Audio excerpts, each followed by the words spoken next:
Merci, merci beaucoup. On va changer un peu, on va parler de la religion. Aussi la guerre dans l'Est. Nous recevons pour vous l'homme de Dieu, le prophète Daniel. Bienvenue. Bienvenue, merci beaucoup Jean-David Kilo. Voilà. Ça fait longtemps. Effectivement, très longtemps. Merveilleux à vous. Et à vous également. Situation dans l'Est de la RDC. L'Église. C'est l'Église prie pour ça ou qu'est-ce que l'Église fait? Merci beaucoup Jean-David Kilolo. L'Église a un rôle d'abord primordial. J'ai toujours dit, Jean-David Kilolo, que ce n'est pas la politique ou ce ne sont pas des documents ou des décisions prises par la politique qui mettra fin à la guerre à l'Est. Ce n'est que l'Église. En fait, c'est Dieu qui mettra fin à cette guerre qui est à l'Est. Je viens de là d'ailleurs, c'est là 4 à 5 jours. Donc, ce qui se passe, vous allez vous rendre compte que tous les régimes qui sont passés, ils sont en train de tenter de résoudre le problème de l'Est, mais ils n'arrivent pas. Vous savez les pourquoi? Parce qu'ils ne veulent pas mettre le Seigneur au centre. Ils ne veulent pas. Ce n'est pas Dieu qui commande. Nous avons connu beaucoup des opérations là-dedans, opération Pomme Verte, opération Sokola et tout. Aujourd'hui, on récupère des territoires. Après, demain, les ennemis, nos ennemis ne viennent pas. Parce que c'est les problèmes de sang. Ce n'est pas les problèmes de personnes simples. C'est le problème de sang des Congolais qui coule. Alors, lisez la Bible, vous allez comprendre que Dieu n'est pas d'accord pour que le sang des innocents coule. La justice de Dieu viendra. Pourquoi? Parce que ceux-là qui sont en train de verser le sang des Congolais, les sangs des créatures de l'Éternel, qui doivent savoir que c'est Dieu qui va juger. Alors maintenant le problème c'est que nous prions pour ça. L'Église, quand je parle d'Église, je parle de l'Église du réveil du Congo, je parle de nous, parce que cette affaire nous concerne nous. Ne concerne pas d'abord les églises étrangères, les églises qui sont venues. Nous parlons de nous parce que cette affaire concerne nous. Et nous prions pour ça de temps en temps. Moi je viens de là, j'étais à l'Est l'année passée, je viens de là encore. On prie pour l'Est, mais nous attendons réellement plus les directives du Seigneur. On ne veut pas que l'histoire que le Seigneur, que les chefs de l'État vous reçoivent. Cette histoire-là, moi, je ne monte pas dedans. Je ne crois pas à ça. On n'a pas besoin de rencontrer les chefs de l'État pour prier pour l'Est ou pour que le Seigneur intervienne. Non. C'est à nous de recevoir la révélation du Seigneur et de faire ce que Dieu vous demande pour l'Est. Par exemple, moi, le Seigneur nous avait demandé, dès qu'on serait là-bas, de prendre...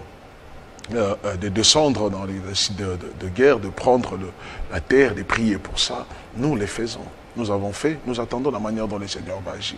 Donc on ne fait pas les systèmes de Mais ça prière. traîne, le problème c'est que ça traîne. Ça fait plus de 4 ans que Bunagana est toujours sous occupation. Il y a eu des prophéties, il y a eu des prières qui ont été faites dans ce sens. Il y a d'autres qui ont dit que non, vous allez voir, 2022, 2023, nous sommes en 2025. Jusque-là, rien n'a toujours bougé. Quel genre de prophétie? Mais il ne faut pas oublier aussi la guerre de Gaza à Israël. Ça date de longtemps. D'ailleurs, ça c'est une guerre prophétique qui se trouve même dans la Bible. Pour nous également, nous sommes interbénis. C'est le problème quand vous vous dites que ça a beaucoup traîné devant Dieu, lui il sait, c'est comme la Bible dit, les calculs de Dieu est différent avec le nôtre. Il sait pourquoi et combien de temps ça va prendre. Le Seigneur le sait, même le président ne sait pas ce que Dieu est en train de penser. Le problème c'est que les hommes de Dieu qui ont la mission doivent prier. C'est là d'ailleurs il y a mon message, c'est ce qu'on doit être dans la vérité, Jean-David. Le Seigneur m'a parlé là où j'étais parce que j'ai effectué plusieurs déplacements avec mon chef, avec l'évêque général, Paul-David Olangue, qui m'a amené à Corée. On était à Corée pour voir ce qui s'est passé, vu le programme que nous avons, on va en parler. J'ai été également à Paris. Et alors quand je suis rentré à Kinshasa, 2 jours après, il m'a demandé qu'on puisse aller à Lubumbashi. On a commencé par Dubaï. C'est là où le Seigneur m'a parlé. Surtout quand je suis arrivé à Lubumbashi, parce que 20 ans après, chez moi, et le Seigneur m'a parlé. Et c'est ce que j'ai lancé. Dieu nous a parlé pour cette année. Non seulement cette année, mais tout le temps qui reste. Et que le temps de l'Église est terminé. Le temps de l'Église est complètement fini. Le temps de l'Église? Oui. Comment ça?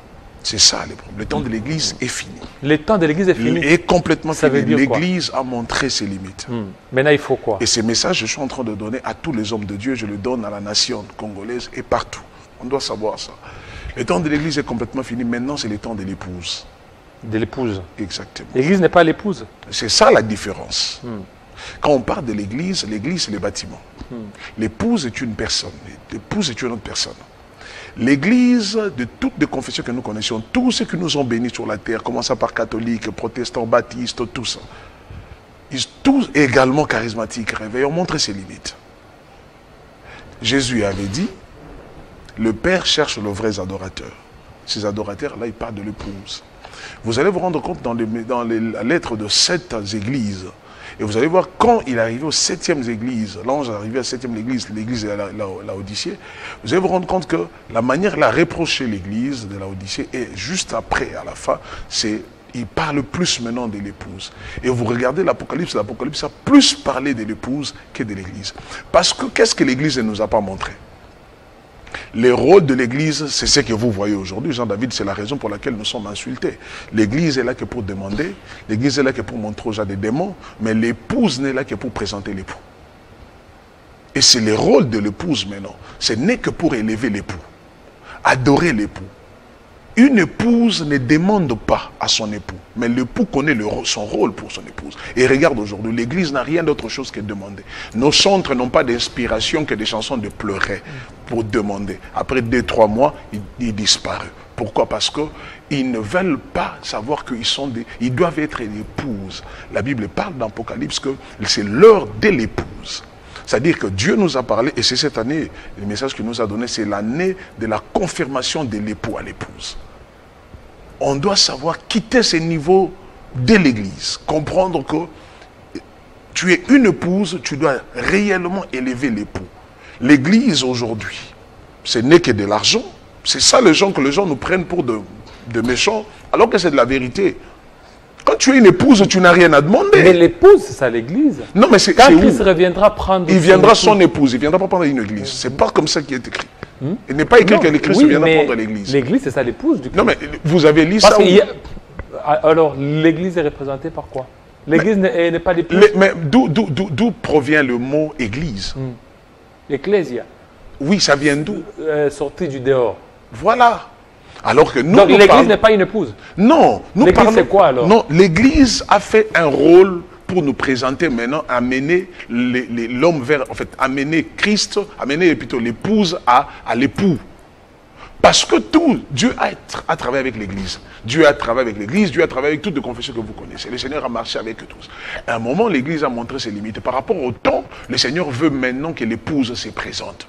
Il a besoin de qui? Cette épouse-là qui va l'adorer. Cette épouse-là qui va le présenter. Cette épouse-là qui va l'élever. Et non une personne qui passe que pour demander. C'est ça le problème aujourd'hui dans nos églises. Si nous sommes aujourd'hui taxés de tout, des pasteurs, à cause de cette histoire-là, Jean-David Kilolo, qui a dit que pour que le Seigneur te délivre, tu dois donner l'enveloppe de 10 000 $. Est-ce que l'argent peut délivrer quelqu'un? Est-ce que l'argent est plus puissant que le sang de Christ? Non, là, ce sont des pratiques, ça dit que vous... C'est ça, c'est ça l'église, alors que l'épouse ne demande pas. Moi, aujourd'hui, je prends un exemple. Je suis en train d'essuyer. Donc, l'église n'est pas une épouse? Non, l'église n'est pas... Non. Moi, dans la Bible que j'ai lu, il n'est pas écrit, noir sur blanc, que l'église est une épouse. Mais quand tu lis l'Apocalypse, il nous parle clairement de l'épouse. Il ne fait pas allusion à l'église, parce que l'Apocalypse, c'est la révélation. L'Apocalypse parle aussi de l'épouse comme Nouvelle Jérusalem. Mais pas comme une église. Alors, Apocalypse, oui. Apocalypse 19. Oui. Parle de l'épouse Nouvelle Jérusalem. Mais c'est quoi Nouvelle Jérusalem? Dans ce cas-là, c'est que l'église qui sera enlevée, ça sera l'épouse. Mais c'est l'épouse, ça ne sera pas une... Ce sont des pratiques que vous parlez là. Les pratiques, on les trouve où? À l'église, non? Ce sont des pratiques de l'église. Mais l'épouse n'a pas toutes ces pratiques. L'épouse n'a pas beaucoup de rôle. L'épouse n'a qu'un seul rôle, c'est de présenter l'époux. C'est tout. Est-ce qu'aujourd'hui, Jean-David, dans nos églises, les gens savent encore adorer l'époux? Nous sommes champions en expliquant comment parler à langue, chasser les démons. Là, d'ailleurs, c'est la spécialité. Je ne refuse pas. Mais est-ce que les gens adorent aujourd'hui l'époux? Est-ce qu'on présente encore l'époux? L'époux a un rôle très capital dans nos vies. Et l'épouse fait quoi? Aujourd'hui, tout le monde sait qu'il connaît le nombre de démons. Nous enseignons que ça. Mais qui va présenter l'épouse? Parce qu'il faut savoir que l'époux reviendra. Mais il viendra prendre l'église ou l'épouse en question que vous parlez là, l'église avec toutes ses pratiques. Non!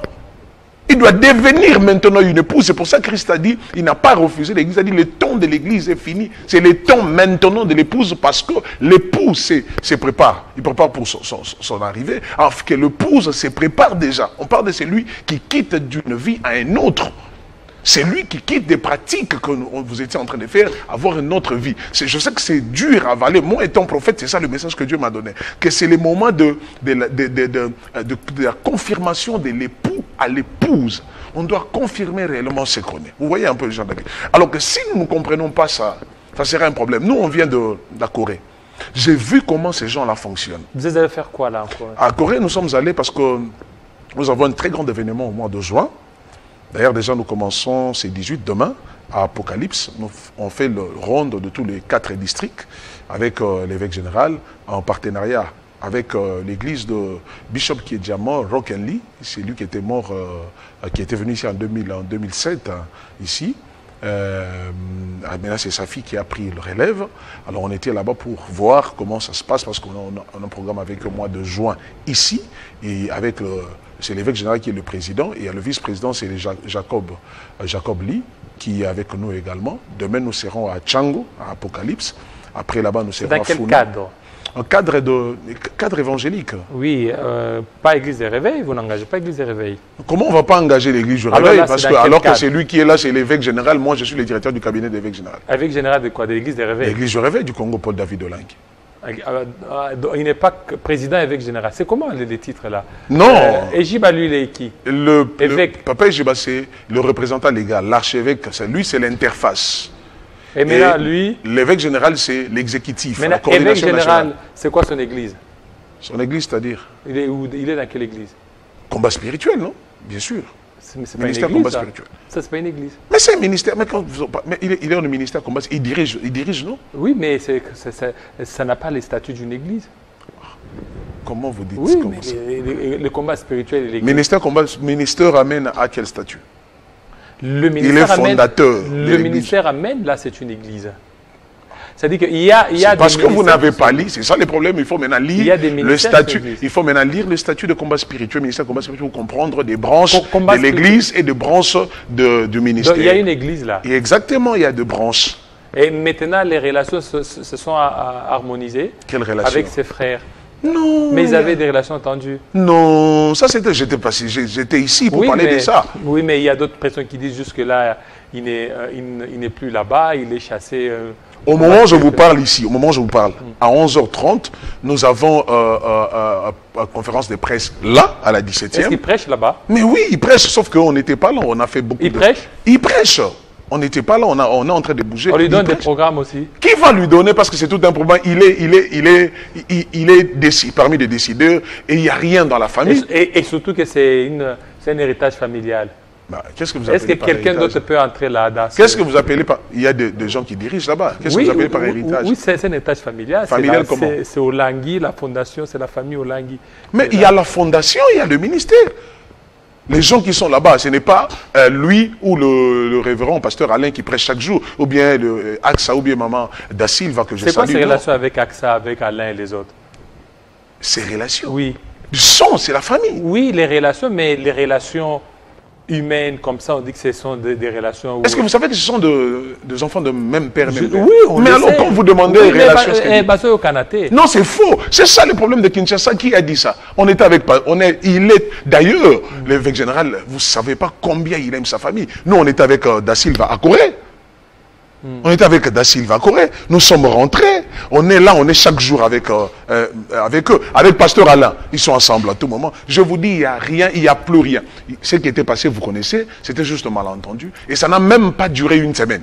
Ça n'a pas duré une semaine? Ça n'a même pas duré une semaine. Alors, dans le cadre des Corées, là, vous êtes allé pour la fondation Olangui ou l'église Olangui? Non, non, pas pour la fondation. Vous êtes allé dans quel cadre? Un cadre d'abord du fait que lui, il est évêque général de l'Église du Réveil du Congo. Présenté aussi. C'est l'RC qui l'a envoyé là-bas? Non, ce n'est pas l'RC, mais nous avons fait entrer ça dans le cadre également de l'RC parce que nous avons besoin de toutes les confessions religieuses, en qualité d'évêque général d'abord, et puis également étant le pasteur de ministère combat spirituel, également un héritier. C'est pour ça qu'on était là. Et nous avons vu comment il fonctionne pour préparer l'action du juin. Juin le 7, ça sera, en fait, on aura croisade et conférence. Mais c'est samedi demain, nous serons à Apocalypse. Quand on termine nous serons à Funa, après Funa, Lukunga, et nous allons clôturer dans le district présidentiel Moamba, là où moi je suis, là où lui est, là où aussi est né le président de la République. Nous serons là-bas. Tout ça pour préparer la descente de juin. Juin, ça sera un très grand événement où la prophétesse viendra. Et aujourd'hui, nous avons le point de presse avec lui, évêque général Paul David Olangui, et également le bishop Jacob Lee, pour présenter la vision, le travail que la prophétesse viendra faire. Parce que n'oublie pas, quand son père était venu en 2017, il était à l'église, et là-bas au ministère combat spirituel, c'est là aussi il avait prêché, il avait organisé avec le couple Feu, Papa et Maman Olangui, et avec l'archevêque Ankenza. Donc c'est comme ça que... Et l'église du réveil est dedans. Pourquoi? D'abord, il faut que vous le sachiez que demain aussi, après là-bas, Jean-David Kilo, nous avons une très grande plénière d'église du réveil du Congo à Rigeni, à l'église des sécuristes, avenue Wenge, chez l'archevêque président Ejibert Mampia, où nous avons une communication très importante pour notre pays, également pour la nouvelle marche de l'église du réveil du Congo, parce qu'on constate qu'il y a beaucoup de dérapages et nous avons décidé de mettre des choses en ordre, et déjà beaucoup de provinciaux ou de régionaux sont ici. Ça sera demain à Rigeni. D'ailleurs, je souhaiterais que vous soyez là, parce que c'est très important, parce que vous êtes les ministres de Dieu de l'église du réveil du Congo. Ça, il ne faut pas oublier, il ne faut pas refuser non plus, parce que je sais que tellement que vous avez beaucoup condamné RC, de dire il y a ça, il y a ça. Je condamne. Moi, je ne condamne pas. Moi, je pose beaucoup plus de questions par rapport à RC. Maintenant, 2025, qu'est-ce qui est prévu? Qu'est-ce que vous avez prévu pour 2025? Non, 2025, il y a beaucoup de choses d'ailleurs par rapport à notre nation. Vous vous rappelez que j'étais passé ici quand le Seigneur m'avait parlé de 2023-2024 par rapport à ce qui va se passer. Ce qui devait se passer, des catastrophes naturelles. J'avais prophétisé tout ça, c'est ce que vous avez vu, l'histoire des Covid. Alors, ce que vous connaissez, c'est d'ailleurs parmi les premiers prophètes qui ont parlé, parce que c'est ça mon appel. Et les gens pensent que quand on dit que tu es prophète, tu es là que pour des prophéties. Non, un véritable prophète, d'abord, c'est celui qui savent bien ouvrir la parole du Seigneur. Alors, 2025, c'est pour notre pays, le Seigneur a parlé des événements, de grands événements qui vont se passer dans notre nation. Ça, le Seigneur m'en avait parlé, ça très clair. Et également, l'Église, les hommes de Dieu et les enfants du Seigneur doivent se préparer à la rencontre et à savoir comment élever l'époux, donner l'époux la place pour commencer à vivre des miracles extraordinaires qui ne sera pas de miracles de manquiona. Vous voyez, à cause de vivre plus à l'église, dans des bâtiments construits, là, ça pose maintenant un problème. C'est pour ça que nous avons aujourd'hui des manquiona, nous avons aujourd'hui tout ce que nous avons. Alors, il a dit, remettez l'agneau, que l'agneau revienne, que l'époux soit présenté, vous allez vivre le miracle qui ne sera pas forcé. Le miracle qui ne sera pas tâtonné, ce sera le vrai miracle. Et tout celui qui passera par de faux miracles, le Seigneur va l'exposer. C'est ce qui va se passer. C'est l'une des raisons que vous voyez aujourd'hui, Jean-David Kilolo, que, regardez, en force d'oublier l'époux, nous avons des chantres aujourd'hui. Il fait sortir l'album aujourd'hui. Leur Saint-Esprit, c'est les réseaux sociaux, parce qu'ils aiment trop, il faut publier. Après un mois, l'album et la personne a disparu. Mais nous avons connu des Moloto, des Gaël, nous avons connu des Menkano à l'époque, jusqu'aujourd'hui. Ces albums-là ont toujours d'ampleur, de succès. Pourquoi? Parce que les gens vivent selon eux aujourd'hui. Ils ne veulent plus prendre la place, laisser la place à l'époux. Donc, avant de clore ces propos, je voulais juste souhaiter de vœux à quelques personnes, parce qu'on ne s'était pas vu. Pour moi, Télé 50, c'est maintenant. À mon frère et ami pasteur, prophète Bernard Nzalou, qui fait un bon travail à Kingabwa, au couple, mon chef, évêque général Paul David Olangui, avec son épouse, Maman Nicole, également Maman Da Silva, mes enfants, à ma fille qui est à l'extérieur, Dorcas, Déborah, et tous les enfants d'église Parole de Feu, VP Nestor, Mingina, et également à toutes mes amis et frères, et également Jean-David Kilolo, pourquoi pas président GMK, Jean-Marie, que le Seigneur bénisse la RDC. S'il vous plaît, tout ce que je demanderai, sortez dans les sentiments. Voilà. Je sais que le message prophétique est difficile à avaler, mais les gens comprendront que ce que nous disons du Seigneur est réel. Merci beaucoup, homme de Dieu. Merci. Voilà. Alors, tout de suite, on va recevoir un autre jeune. On a terminé avec vous, homme de Dieu, on vous a reçu. Notre première fois de... Première fois. Oui, on était ici pour le programme de Lumbashi, non, de papa, d'Albert Lokossa, que vous avez reçu la présidente Evelyne et Danelli. C'était très bien passé. D'ailleurs, je vous ai envoyé même les images, peut-être qu'on n'a pas assez de temps, mais c'était très bien passé. L'unité est revenue. On était avec le pasteur Jean-Clément. Ils ont reçu des trophées de Dr Kawata. Tout le monde était là. L'évêque général également a parlé, parce que c'est lui qui me fait marcher partout, il m'amène partout là-bas. Et c'était très bien passé. La fondation est déjà en marche. On est en train de récolter des fonds. Maintenant, la fondation, déjà, les mois prochains, se mettra en marche avec la présidente Evelyne Lokossa. Et que le Seigneur soit loué. Je bénis Dieu et je vis Katanga. Les hommes de Dieu ont évolué encore là-bas. C'est une très bonne chose. Merci beaucoup. Que Dieu bénisse la République démocratique du Congo. Merci beaucoup, homme de Dieu. De très bonnes choses à vous.